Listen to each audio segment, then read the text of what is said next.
What I would and would not recommend buying during this Sephora sales event. Here we go.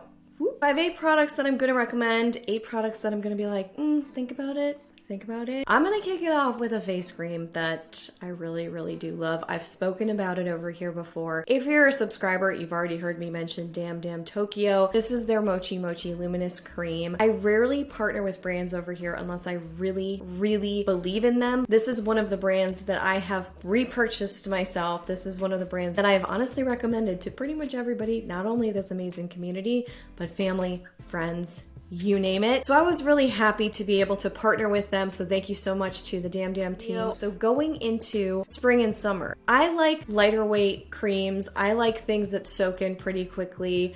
My skin doesn't love a lot of the face creams that I've tried. This one, for some reason, I saw instantly hydration on my skin. It wasn't greasy, it wasn't oily, so it was very lightweight.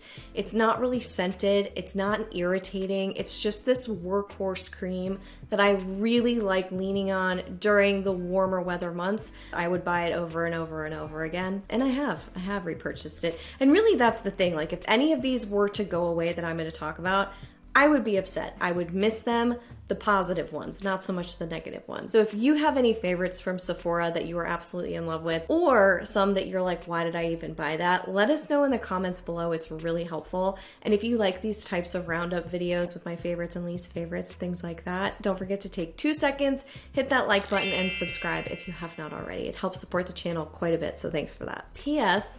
I'm trying Dam's new Matcha Boost Eye Serum. Very excited about this. I've tried a couple of eye creams. I'm trying the Cure Weiss eye cream right now, or eye balm. Maybe it's a cream, maybe it's a balm. I'm trying it. So far, so good. A lot of them tend to irritate my eyes for some reason. So I'm excited to give this a try. I've also liked their cleansing oil. I know some of you in this community have tried it and liked it. Let's move on to the second product. The K18 Leave-In Molecular Repair Hair Mask. It's a mouthful. I have repurchased this. It has done wonders for my hair. My hair's a little bit dirty right now, so don't be judging my hair right now. If you look back a couple of years at my hair, it's still looking pretty good, dirty compared to where it was.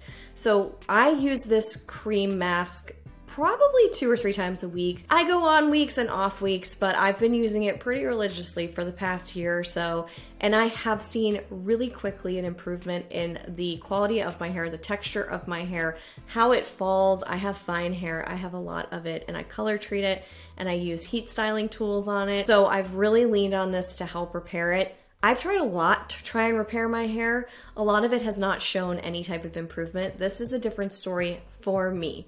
I would hope that it would work for you.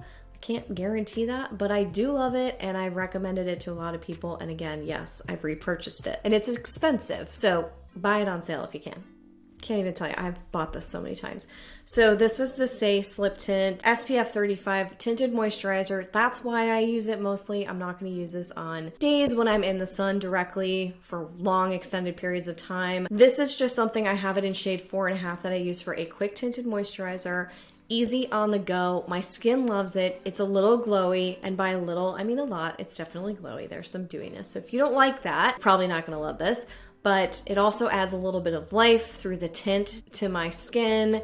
It really works well as a base for other products that I apply on top, complexion products and things like that. So yes, I love that. I also love their sun visor, but lately I've just been needing color on my face. So that's what I've been going for. Next, a little guy, a little pencil from Tower 28. This is their one-liner. I think it's brilliant marketing because pretty much every pencil that's like this is a multi-stick, multi-pencil. You can use it everywhere. For some reason, it's the shades and the creaminess of this. It's not too creamy. It doesn't bleed everywhere once I apply it, so it's dense. There's some richness to this. It's the shades that really work for me. I like the price point quite a bit, and I have used it on lips, cheeks, and eyes. I've actually been in a pinch. I've done the Say, I've done this, and a mascara. Obviously, I had to do brows, and then I'm done. I'm out the door. The Rose Inc Foundation. Listen, I've tried a lot of foundations and I was shocked because there's silicones in here. My skin doesn't really like silicones, but I cannot not speak about this because it's doing such a great job. I don't know why it hasn't broke me out, but I'm really happy about it. So I'm just gonna take the win and run with it. So yeah, the Rose Inc Soft Light Skin Smoothing Liquid Foundation. I have this in 12C. This is the kind of foundation that is almost like a gel cream. It applies really nicely, goes on with a kabuki in 2 seconds. It is hard to mess up. So again, I'm going with the easy everyday products that are like my workhorses that I lean on quite a bit. This is one of them. Oh, and I should also mention, I think it's a semi-matte. So if you're not into glowy and you're not wanting full matte, you just want to look like you're alive and well, then a semi-matte is kind of a good place to play in. But you can see all of the foundations, whether you want to look at them on the playlist here, or I have a bunch of scorecards back on the site, so you can kind of contrast and compare still. This is a really good one, in my opinion. Check the ingredients, because that might deter you. Mango People. Hello. We need to talk more about Mango People, you guys. Like, I'm really into this brand. I don't know why it's not getting more buzz, but Mango People's products, specifically the cheek and lip multi-stick in Jaipur, the shade won me over. The texture is very, very easy to work with. A little bit goes a long way. Sustainable packaging, consciously created product, women-owned company. It's just all the things. It's checking all the boxes for me. But really, I have been reaching for this all the time, and I haven't really put a huge dent in it. There's still quite a bit left in this stick, and I've had it for a bit. So, I mean, I don't want to use it past expiration, but I'm pretty happy about that. And it's easy to pack, so you can just kind of throw it in your bag and go. The Super Zero shampoo bars. I am testing new shampoo bars, like I have probably mentioned in one of my social media channels somewhere. Super Zero is not inexpensive. They're a little bit pricier. The current bar that I'm testing is from Ethique. It's positive so far. It's less expensive. However, I'm not yet seeing the results that I got from Super Zero. It's the bond repair shampoo and conditioner. They've thought everything out. If you have hair that's similar to mine, this could be a really great waterless, more eco-friendly option for you. I haven't really seen a bar do this for me yet, except for these Super Zero bars. I'm probably only going to buy the shampoo going forward because I have my whole leave-in conditioner or bond repair mask working for me, but even the conditioner I like. It didn't weigh my hair down. In so many shampoo bars, you need to incorporate some type of clarifying rinse in the middle of the week, and I don't like doing that because then I lose the color and then I have to color again. It's a whole, it's a vicious cycle. I'm grateful to have hair, grateful to have these Super Zero shampoo bars, and grateful to be able to say if they are on sale, you should potentially look at them because they ain't cheap. I've lost all grammatical correctness. That's fine. That's fine. We're fine. There's a lot of different mascaras to choose from, several of which I've reviewed over here, so you can check them out. Check out my top 20 Britt's picks. That has more mascaras and potentially Sephora items. One that I want to mention because I keep coming back to it, I keep recommending it, is the Caloray Come Hell or High Water tubing mascara. It just works. It builds really nicely. It holds a curl really nicely. I'm a fan of this stuff. I'm going to get the double pack of it. That's how much I like it. So that says a lot to me without saying a lot to you. I don't even think I have a solo scorecard or review of this, which is kind of crazy to me. So I might need to do that for you. So those are the 8 that I would buy again. There's always more, but we don't want this to go on for 45 minutes. You know what I mean? Plus the cat's standing right there. You can't see her. She's staring me down and she wants me to feed her. That's what that face is. I feel pressure. It's intense. We're going to talk about what I personally wouldn't repurchase. Just because I wouldn't like it doesn't mean it's not going to work for you. So I'm kicking it off with Cool Feet, which kind of pains me because it's also, I believe, a female-founded brand. This concealer, I had very high hopes for this concealer. I'm still trying to make it work. It's in shade Misty Maple, and it was the finish on this that sort of lost me. It lost me on the finish. I couldn't make it work. And I think if I hadn't have already tested out crazy amounts of concealers, then I would have liked it. I would have thought, this is a pretty good concealer, but I've tested out too many to know that it can actually work better, sink in, and not crease instantly and not feel heavy. It's a little bit on the heavier side.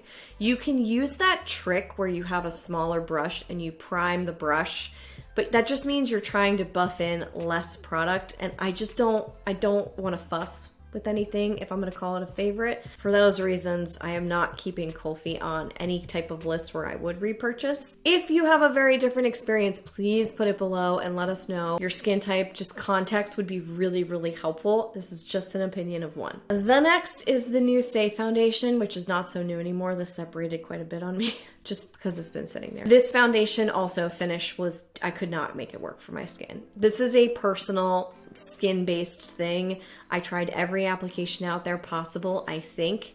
Let me know if there's something else I need to try. Put it in the comments if you love this stuff. I just could not make that finish work. The coverage was very, very strong, but the finish just wouldn't work for me. This was one that was a little anticlimactic. This was the Merit Solo Shadow. I was very excited about this. They did an incredible job marketing this. There are a few Merit products that I've liked. For some reason, my skin and Merit don't always vibe, like 9 times out of 10. It's not always in alignment with my skin type, like their complexion stick and I, not so much friends. But I was excited about the Solo Shadow, and I have this in the shade Studio, and when I applied it, it was very meh, you know? It just was like, It wasn't high pigment, it was more of like a wash kind of, maybe a little bit more than a wash. And you know, it might be due to the shade that I selected, but I can't put my finger on it. I'm trying. It was either the texture or the payoff or the something about this. It did not live up to the hype for me. I don't know why. It just didn't. That's the shade. It looks great there, like it's gonna be this taupey mauvey thing. And I don't know, maybe I'll warm back up to it. I see it. You know, I don't know. It's not my favorite, it's not my least favorite. Maybe it's a middle of the fence one and not totally. Well, I wouldn't buy it again, but maybe that convinced you to buy it. You tell me. Have you purchased this? Do you like it? Do you like a different shade? I would like to know. Anastasia Brow Gel. Okay, I actually really liked it. It took a very long time to dry out on me. However, 99.999% of brow gels didn't work, which is why I really liked it. The cleaner ones. And then I was like, you know what? I couldn't find one that was working besides it. I was in Walgreens and I got a Shea Moisture Jamaican Black soap. I just started doing soap brows again. Perfect. I think it was $6. I'm back on the soap brow bandwagon. This product did work for me, but then it started getting like little white flakes and it just wasn't great. Plus it's in plastic and I was trying to avoid more plastic, so it's off the list. The Westman Atelier Contour Stick. The texture is beautiful. It's the biscuit shade. It's the biscuit shade that really just didn't do much for me. It's this medium neutral kind of shade that just is kind of there, kind of not there. I'm glad I got the mini, we'll say that. But again, the texture is nice, it blends out, it just did not pop enough for me. So if you're looking for something that's more subtle, that will melt into skin, then that could be a winner for you. It just was not enough for me to validate the price. The Necessaire Body Lotion. Underwhelming. I haven't tried their body serum, but I tried their body lotion and it had all these rave reviews and everybody was freaking out about it. And I went through it really quickly and didn't really see a very big difference in my skin. I much prefer the Uni lotion for that. If you haven't seen the scorecard, check it out. It's really an interesting brand. You should check them out back on the site.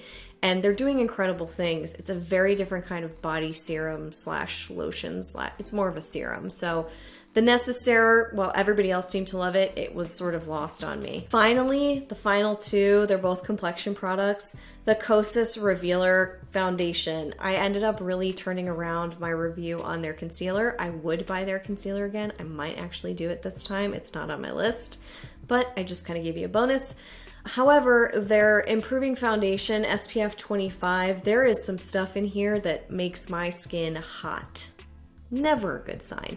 This is really subjective, very personal. Otherwise, I was really bummed because I liked the coverage and I liked the finish, and it does give you a dewy finish. My skin was just not having it, so I will not buy this one again. And I have so much. I wish I could just let somebody else use that. That's the frustrating part, you know, you try so much and then haven't figured that part out. Gotta figure out a way to get it to more people. And then last but not least, but last, is the Rose Inc Skin Tint Serum Foundation. As much as I loved this foundation, I disliked the skin tint. It has the bubbles. I know you're supposed to pop the bubbles and then apply it to the skin.